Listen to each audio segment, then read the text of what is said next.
1장 1절부터 2절까지만 보시겠습니다. 에베소서 신약 310쪽 정도에 있는 에베소서 310쪽 정도에 있는 에베소서 1장 1절과 2절 말씀. 주보에서는 1절부터 14절까지 적혀 있어서 많이 놀라셨죠? 네. 놀라지 않기 위해서 1절부터 2절 말씀만 묵상하고 나머지는 다음 주에 이렇게 나눠서 묵상하겠습니다. 1절과 2절 말씀 같이 하나님의 말씀 합독하여 봉독해 올립니다. 하나님의 뜻으로 말미암아 그리스도 예수의 사도된 바울은 에베소에 있는 성도들과 그리스도 예수 안에 있는 신실한 자들에게 편지하노니 하나님 우리 아버지 주 예수 그리스도로부터 은혜와 평강이 너희에게 있을지어다. 아멘. 다시 한번 읽겠습니다. 시작. 하나님의 뜻으로 말미암아 그리스도 예수의 사도된 바울은 에베소에 있는 성도들과 그리스도 예수 안에 있는 신실한 자들에게 편지하노니 하나님 우리 아버지와 주 예수 그리스도로부터 은혜와 평강이 너희에게 있을지어다. 아멘. 할렐루야. 사랑하는 성도 여러분, 오늘부터 저희는 에베소서를 조금씩 읽어 나아가면서 하나님에 대해서 배우려고 합니다. 성경에는 많은 책이 있죠. 저희가 새벽에 있는 책은 뭐예요? 창세기입니다. 그리고 또 창세기 다음에는 출애굽기가 있어요. 또 시편에서는 하나님의 앞에서 어떻게 찬양하고 기도해야 되는지 기록되어 있는 것이 시편의 말씀입니다. 잠언은 지혜서이죠. 그러면 복음서는 예수 그리스도께서 어떻게 사셨는지와 그 사역을 증거하고 있는 책입니다. 그렇다면 에베소서는 무엇을 말하는 책일까요? 여태까지 많은 분들을 만나시고 들으셔서 너무나 잘 알고 있을 겁니다. 어떤 신학자는요, 에베소서를 성경의 보고라고 이야기합니다. 보물 창고라고 이야기하는 거예요. 교회가 무엇인지도 가르쳐 주시고요, 성도가 누구인지도 가르쳐 주고요, 그리고 하나님께서 우리를 어떻게 부르셨는지도 깊이 설명해 주시는 서신서가 바로 이 에베소서입니다. 바울은 놀랍게도 교인들에게 먼저 행동을 어떻게 해라 라고 가르쳐 주지 않아요. 이렇게 살아라, 저렇게 살아라, 이것 먼저 해라, 이것부터 해라 라고 말하지 않습니다. 먼저 한 가지 질문을 던집니다. 뭐라고요? 너희는 누구냐? 라는 거예요. 너희는 누구냐? 사람은 자신이 아는 만큼 소개할 수 있죠. 저를 아는 만큼 여러분들이 저를 다른 사람에게 소개할 수 있으실 겁니다. 제 남사에서 왔대. 제 나이는 한 40대 정도 됐대. 예전에 남사 중학교 다녔대. 국민학교 다녔대. 이 정도, 아는 정도만 이렇게 소개할 수 있어요. 바울은 오늘 이 말씀을 전하면서 왜 무엇을 해라 라고 이야기하지 않고 너는 누구냐 라고 이야기했을까요? 그것은 바울이 예수님을 만나보니까 아는 만큼 이야기해야 되는데 그 아는 만큼 예수님께 이야기해야 될 것이 내가 누구인지 깨달았기 때문입니다. 오늘날 사람들은요, 자신을 직업으로 소개합니다. 저는 농사를 짓습니다. 저는 회사를 다닙니다. 저는 누구누구의 어머니, 아버지입니다. 이렇게 소개를 해요. 틀린 말은 아니에요. 그런데 내가 하는 일이 누구인지 알려주는 것이지 내가 누구인지는 말하는 것이 아니에요. 농사를 그만두면 나는 없어집니까? 아니죠. 직장을 잃으면 내 존재가 끝이 납니까? 아니에요. 그러면 건강을 잃으면 하나님도 나를 버리시는 겁니까? 아니죠. 성경은 전혀 다르게 말합니다. 하나님은 먼저 우리의 존재를 이야기해요. 그래서 오늘 본문 단 2절밖에 되지 않지만요, 이 2절 안에 평생 우리가 붙잡아야 되는 말씀, 정체성이 들어 있는데요. 그것은 무엇이냐면 3가지로 구분해 봤습니다. 첫 번째로 우리는 하나님의 뜻으로 부름받은 사람이다. 누구의 뜻으로 부름받았다고요? 하나님의 뜻으로 부름받았다. 그리고 우리는 성도다. 당연하죠. 그죠? 3번째, 우리는 은혜와 평강을 누리는 사람이다. 무엇을 하는 사람이라고요? 은혜와 평강을 누리는 사람이다 라고 이야기합니다. 첫 번째, 1장 1절에 하나님의 뜻으로 말미암아 라고 이렇게 시작돼요. 하나님의 뜻으로 말미암아 그리스도의 사도된 바울은 자신을 소개하면서 이렇게 소개합니다. 그런데 바울의 자기소개는 조금 이상해요. 어떤 사람들은 이렇게 이야기하지 않습니까? 저요 서울대학교 나왔고요. 저요 직업이 의사고요. 저요 서울에 살고요. 저요 강남에 살고요. 이렇게 자기를 이야기해요. 그런데 하나님의 뜻으로 바울은 다른 것을 이야기하지 않습니다. 자격을 이야기하지 않고 하나님의 뜻으로 라고 4글자를 이야기합니다. 왜 그럴까요? 바울이 자랑할 것이 없어서요? 아니죠. 우리가 너무나 잘 알고 있어요. 바울은 어떤 사람이에요? 가말리알의 문화생이었습니다.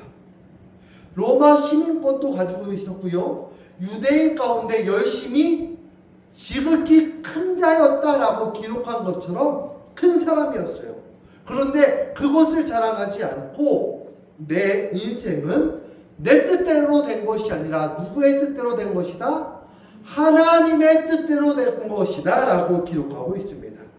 여기서 이야기한 예수의 사도, 헬라어로 사도는 아포스톨로스예요. 아포라는 단어는 누구누구 앞에라는 겁니다. 앞에 보내진 사람이에요. 앞에 보내줘서 무엇할까요? 예수를 전하는 겁니다. 그러니 저보다 먼저 인생을 사신 우리 권사님, 장로님, 집사님, 여러분 누굴 증거해야 되는 겁니까? 예수 그리스도를 증거해야 되는 거예요. 보냄을 받은 것, 내가 간 것, 이것이 중요한 것이 아닙니다. 내가 아리실교에 나온 것, 이것이 중요한 것이 아니에요. 무엇이 중요하냐? 하나님께서 저를 부르신 것, 여러분을 부르셔서 이곳에 불러주신 것이 중요하다는 겁니다. 바울은요, 예수를 믿는 사람을 어떻게 하려고? 잡으려고 다메섹 도상으로 가는 중에 하나님을 만나셨죠. 그죠? 예수를 잡으러 가는 중에 하나님을 만났습니다. 부활하신 예수님께서는 먼저 그런데 바울에게 찾아와요. 사도행전 9장 3절부터 6절에 그렇게 이야기하면서 무엇을 이야기하느냐? 바울은 늘 언제나 자신을 고백할 때마다 사도된 바울, 하나님께서 찾아오신 바울, 그것을 자랑하게 여깁니다. 요한복음 15장 16절에는 너희가 나를 택한 것이 아니요 내가 너희를 택하여 세웠다라고 이렇게 이야기해요. 이것이 말씀의 복음입니다. 우리가 하나님을 붙든다고 생각하지 마십시오. 하나님께서 먼저 우리를 붙들어 주십니다. 우리가 하나님을 사랑하는 것이 아니라 하나님의 사랑이 먼저 계셨고 그 크신 사랑으로 말미암아 우리가 그 사랑을 고백하게 된 줄로 믿습니다. 우리가 하나님을 선택한 것이 아니라 하나님께서 먼저 저와 여러분을 불러주셨습니다. 사랑하는 성도 여러분, 우리가 이 자리에 앉아서 예배 드리는 것도 우연일까요? 우연이지 않을까요? 우연이 아니에요. 예전에 그런 노래 있었잖아요. 우리 만남은 우연이 아니야. 노래 잘해요, 못해요? 감사합니다. 하나님의 뜻이 있다고 하는 거예요. 우연이라는 것이 아니라 하나님의 뜻이 있습니다. 아리실 교회가 130여 년 이곳에 세워져서 구원의 등불이 되고 구원의 반석 위에 서서 이곳에서 하나님을 찬양하게 한 것은 사람의 힘만으로 설명할 수 없는 하나님의 뜻이 있다는 것을 깨달아 하시기를 소망합니다. 목회자는 얼마나 많이 바뀌셨어요? 권영도 권사님 얼마나 많이 바뀌었습니까? 계시는 중간에 많이 바뀌셨죠? 네, 많이 바뀌었어요. 예, 김창래 권사님도 많이 바뀌신 거 보셨어요? 네, 이렇게 하나님 앞에서 많은 사람들이 바뀌었어요. 우리 장로님은 앞에 장로님들 많이 바뀌셨어요? 안 바뀌셨어요? 또 많이 바뀌셨잖아요. 그렇죠? 우리는 많이 바뀐 것을 봅니다. 또 성도님들, 권사님, 안수 집사님, 성도님들 많이 바뀌셨어요? 안 바뀌셨어요? 많이 바뀌었어요. 그런데 그것뿐만 아니라 세상도 바뀌었어요? 안 바뀌었어요? 바뀌었습니다. 그러나 바뀌지 않은 것이 있어요. 하나님의 뜻입니다. 하나님께서 이 교회를 세우셨고 하나님께서 이 교회를 붙드시며 하나님께서 지금도 이 교회를 사용하고 계십니다. 그러므로 우리는 교회의 형편보다 하나님의 뜻을 먼저 바라봐야 되는 줄로 믿습니다. 우리 자신도 마찬가지예요. 혹시 나는 가진 것이 부족하다고 생각하십니까? 건강이 예전 같지 않다고 낙심되세요? 나이가 들어서 이제는 하나님 앞에 쓰임받지 못하실 것 같으세요, 권사님? 그렇지 않습니다. 하나님께서 부르실 때까지 전도하며 나아가는 우리 권영덕 권사님 되시기를 주님의 이름으로 축원드립니다. 하나님께서는요, 돌들을 들어서 찬양케 하시고 새들을 조져서 하나님께 영광 돌리게 하시며 세상 만물을 통하여서 영광 받으시게 합당하신 하나님이시라는 거예요. 중요한 것은 내 능력이 아니라 하나님의 부르심에 있습니다. 오늘 에베소서 1장 1절에 밑줄 하나 그으십시오. 하나님의 뜻으로. 하나님의 뜻으로. 신앙은 여기서부터 시작되는 거예요. 두 번째, 우리는 성도입니다. 여러분 1절에 보니까 뭐라고 이야기해요? 중반절부터 제가 읽어드리겠습니다. 에베소에 있는 성도들과 그리스도 예수 안에 있는 신실한 자들에게 편지하노니 할렐루야. 바울은요, 편지 받는 사람들을 아주 특별한 이름으로 부릅니다. 그것이 뭐예요? 성도예요. 성도. 요즘은 교회에서 너무 많이 활용돼서 성도가 그렇게 거룩한 것 같이 느껴지지 않아요. 그런데 성도의 원어는 하기오스라는 뜻입니다. 이것은 구분된 이라는 의미를 가지고 있는 단어예요. 그런데 그것의 속뜻을 찾아보면 거룩한 이란 의미가 담겨져 있습니다. 그런데 더 중요한 것은 무엇이냐면 완벽한 이란 단어랑은 거리가 멀다라는 거예요. 거룩한 것이 완벽합니까? 아니에요. 자, 우리 가운데 나는 스스로 완벽합니다 라고 말할 수 있는 분 계실까요? 없어요. 우리는 늘 흠이 있습니다. 연약함도 있고 부족함도 있고 나약함도 있습니다. 그러면 죄 없는 분 계십니까? 여기 죄 없는 분 계시다면 손 한번 들어주세요. 저는 교만해서 손 든 게 아니고 손 들어달라고 손 든 겁니다. 왜 오해하실까봐 말씀드립니다. 구약에도 이 거룩한 단어, 하기오스와 똑같은 단어가 성막에도 사용됐고요, 성전에도 사용됐고요, 제사장에도 사용됐습니다. 그런데 한번 생각해 보십시오. 성막과 성전과 제사장이 왜 거룩했습니까? 금으로 만들어져서요? 아니잖아요. 그 안에 금으로 되어 있긴 했지만 금으로 만들어졌기 때문에 거룩한 겁니까? 아니에요. 하나님께서 계시기 때문에 거룩한 겁니다. 제사장은 1년에 한 번씩 대제사장이 그 죄를 짊어지고 가서 그것 때문에 거룩한 겁니까? 아니에요. 하나님께서 구별하셨기 때문에 거룩한 겁니다. 우리도 마찬가지예요. 저와 여러분이 완벽해서 성도가 된 것이 아니라 예수 그리스도께서 우리를 자신의 백성으로 삼으셨기 때문에 성도가 된 줄로 믿습니다. 그래서 성도는 자기의 공로를 자랑할까요? 자랑하지 않을까요? 자랑하지 못하는 거예요. 늘 내 모습을 바라보니 내가 한 것은 죄 지은 것이고 악한 것이고 추악한 것이고 내 욕심만 차린 것이기 때문에 성도는 자기의 공로를 자랑하지 않습니다. 그 대신에 하나님의 은혜를 자랑합니다. 여기에서 한번 베드로전서 2장 9절의 말씀을 우리가 한번 읽어봐야 되는데요. 제가 외워서 말씀드리겠습니다. 오직 너희는 택하신 족속이요 왕같은 제사장이요 거룩한 나라요 하나님의 소유된 백성이니 할렐루야.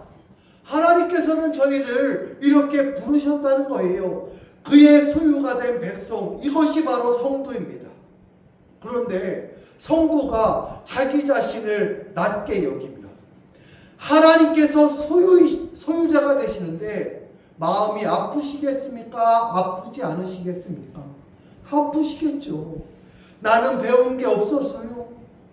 나는 연약해서요. 나는 가진 게 없어서요. 세상은 그렇게 평가할 수 있어요. 세상의 평가 기준은 그럴 수 있습니다.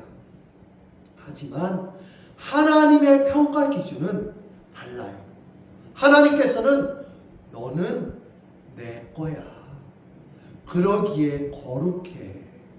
라고 이야기하십니다. 하나님께서는 바울에게 성도에게 진정성이 이 그리스도 예수 안에 있는 신실한 자들이라고 이야기합니다. 신실한 이것은 어떤 사람이에요? 예수 안에 있지만 믿음을 가진 사람들이에요. 그런데 끝까지 믿음을 지키는 사람들의 원어가 좀 더 가깝습니다. 그러니 믿음이 많고 적고 이런 단어가 아니고요. 누구는 뭐 거룩해 보여, 훌륭해 보여 이런 단어가 아니라요. 하나님 앞에 믿음을 끝까지 지키는 사람, 이 사람을 바로 신실한 사람이라고 이야기하는 거예요. 신실한 것은 한 번도 넘어지지 않은 것을 이야기하지 않습니다. 한 번도 실패하지 않은 사람을 말하는 것이 아니에요. 끝까지 하나님을 붙드는 사람. 농사를 짓는 분들은 너무나 잘 아실 거예요. 여러분 가서 벽시 뿌린 다음에 그 다음 날 가서 거두시는 분 계세요? 안 계세요? 계시면 그 사람 정신줄 났다 그러죠. 그죠? 고구마 순 잘라가지고 심어놓은 다음에 그 다음날 물 주고 그날 저녁 때 거들어가는 사람 계셔요? 안 계셔요? 안 계셔요. 우리는 다 알아요. 심고 나면 하나님께서 익을 때에 익게 하신다? 안 익게 하신다? 익게 하신다.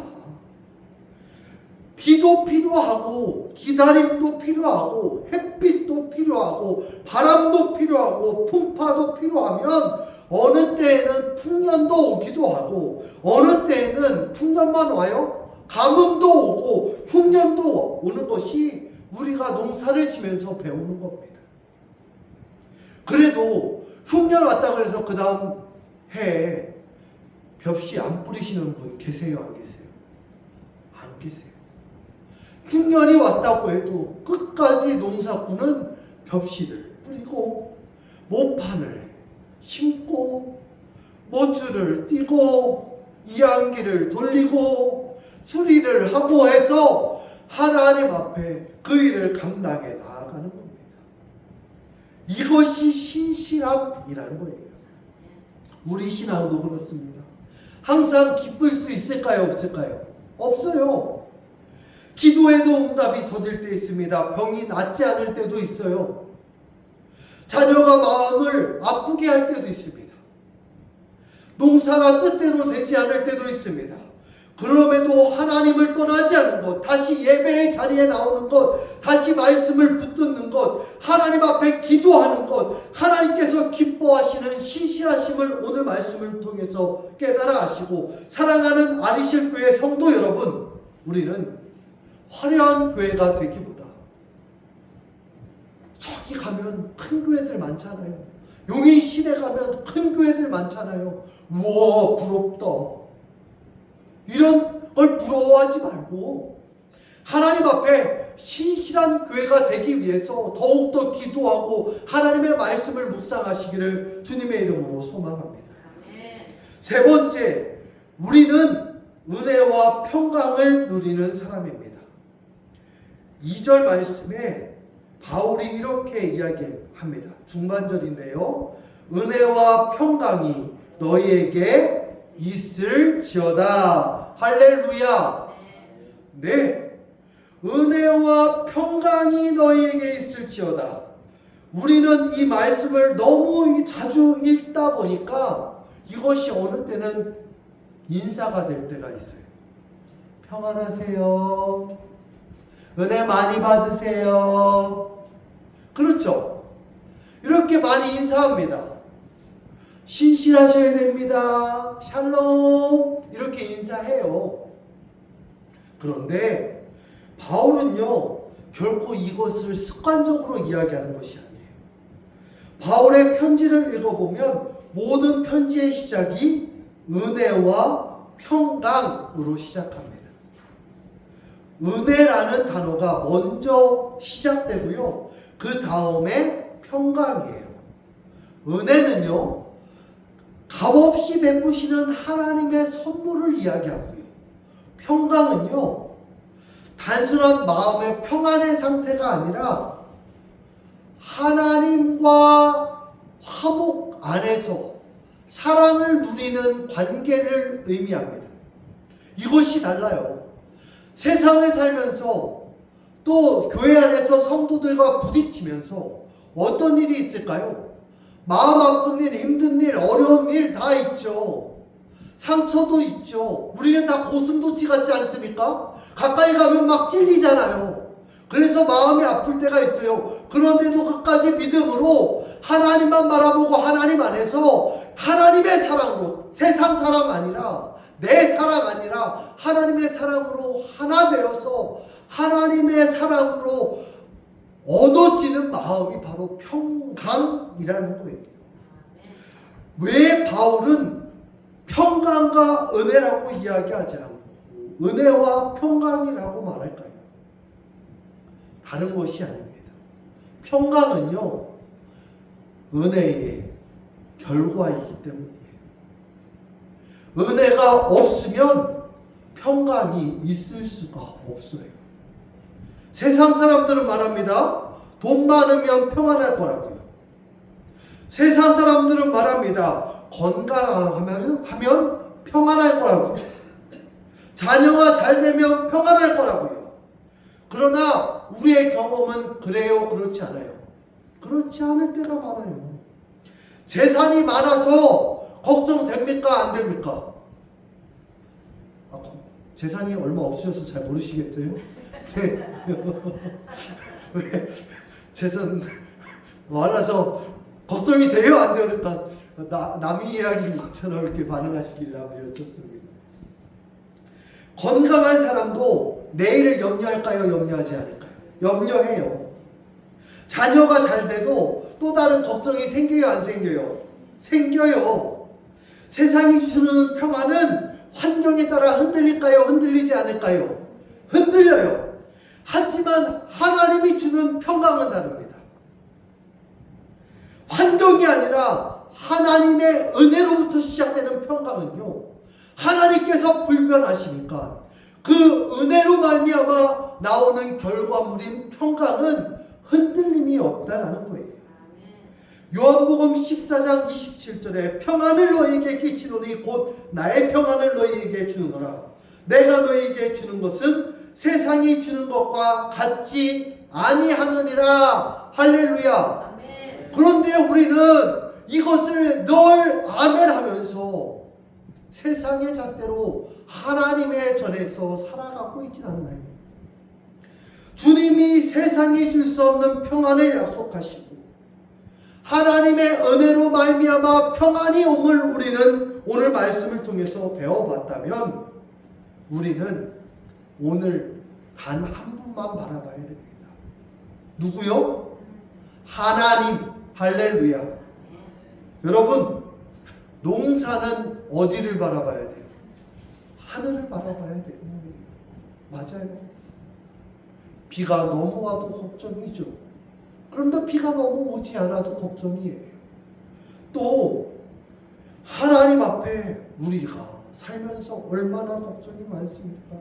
건강도 걱정, 자녀도 걱정, 경제도 걱정, 나이가 들수록 더 걱정만 많아져요.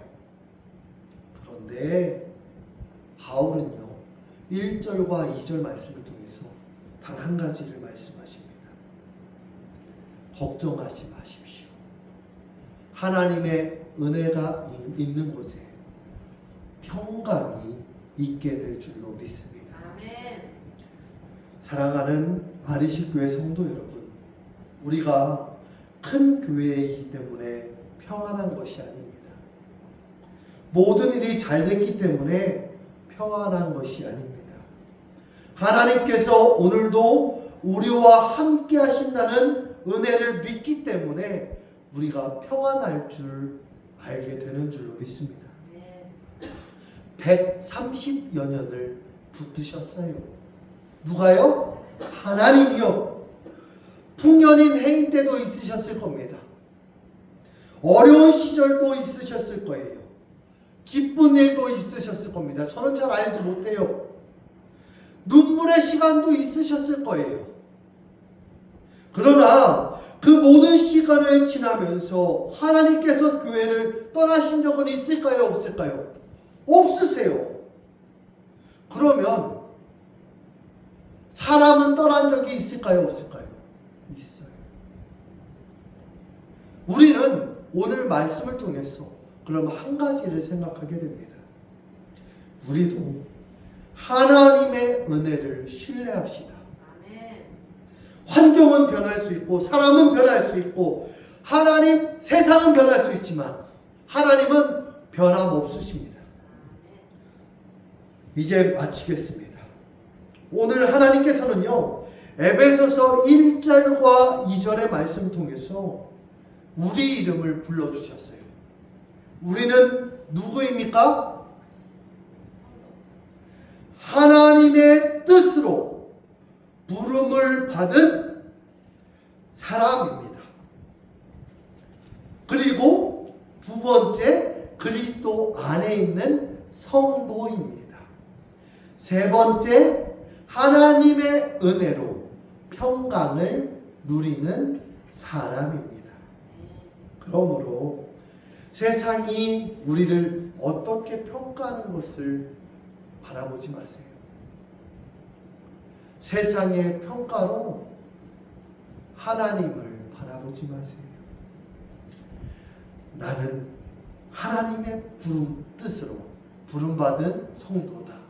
이것이 우리 돌아가는 마음에 있어지시기를 주님의 이름으로 축원드립니다. 이 고백이 흔들리지 않는다면 우리 삶도 흔들리지 않게 될 것을 믿습니다. 기도하겠습니다. 사랑과 은혜가 풍성하신 하나님, 오늘 에베소서의 첫 말씀을 통하여 우리의 이름을 다시 불러주시니 감사합니다. 세상은 우리의 직업과 형편과 나이와 성공으로 우리를 평가합니다. 하나님께서는 우리를 하나님의 뜻으로 부름받은 성도라고 불러주심에 감사합니다. 하나님 아버지, 우리가 이 은혜를 잊지 않게 하옵소서. 환경이 우리의 정체를 결정하는 것이 아니라 하나님의 말씀이 우리의 정체성을 결정하게 하옵소서. 낙심할 때에도, 실패할 때에도, 건강이 약해질 때에도, 하나님의 사람들에게 인정받지 못할 때에도 나는 하나님의 뜻으로 부름받은 성도입니다, 믿음으로 고백이 흔들리지 않게 하옵소서.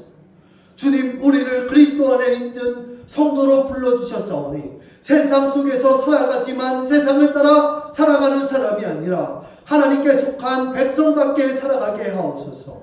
우리의 말과 행동과 삶을 통해 예수 그리스도의 향기가 나타나게 하시고 날마다 말씀과 기도로 그리스도와 더욱 가까워지게 하여 주시옵소서. 신실하신 하나님, 우리가 언제나 강한 사람이 되기 원하기보다 끝까지 믿음을 지키는 사람이 되기를 원합니다. 기쁨 때에도 하나님을 찬양하게 하시고 어려울 때에도 하나님을 붙들게 하시며 눈물 가운데에서도 예배의 자리를 지키는 믿음을 허락하여 주시옵소서. 우리 아리실교회를 위해서 기도합니다. 130여 년 동안 하나님 이 교회를 세우시고 지켜주신 하나님께 감사합니다. 앞으로 이 교회가 사람이 방법으로 세워지는 교회가 아니라 하나님의 뜻 위에 굳건해 서는 교회가 되게 하여 주시옵시고, 교회의 크기를 자랑하는 공동체가 아니라 거룩함을 자랑하는 공동체가 되게 하여 주시고, 세상의 성공보다 하나님의 신실함을 자랑하는 교회가 되게 하여 주시옵소서. 우리 연로하신 우리 장로님, 권사님, 집사님, 안수 집사님, 성도님들을 위해서 기도합니다. 하나님, 새 힘을 더하여 주시고 병중에 있는 성도들에게 치유의 은혜를 허락하여 주시옵시며, 농사와 생업 위에 하나님께서 때를 따라 은혜를 베풀어 주시고 가정마다 하나님의 평강이 머물게 하여 주시옵소서. 자녀들과 다음 세대가 믿음 안에서 자라나게 하시고 이 마을 가운데 아리시교회를 통하여서 예수 그리스도의 복음이 더욱 다시 밝게 전해지게 하여 주시옵소서. 무엇보다 앞으로 함께 살펴본 말씀을 통하여서 우리가 누구인가 라는 질문에 하나님으로부터 답을 듣게 하여 주시옵시고 그 말씀 따라 살아가는 교회가 되게 하여 주시옵소서. 우리에게 은혜를 베푸시고 참된 평강을 허락하시는 예수 그리스도의 이름으로 감사하며 기도합니다. 아멘.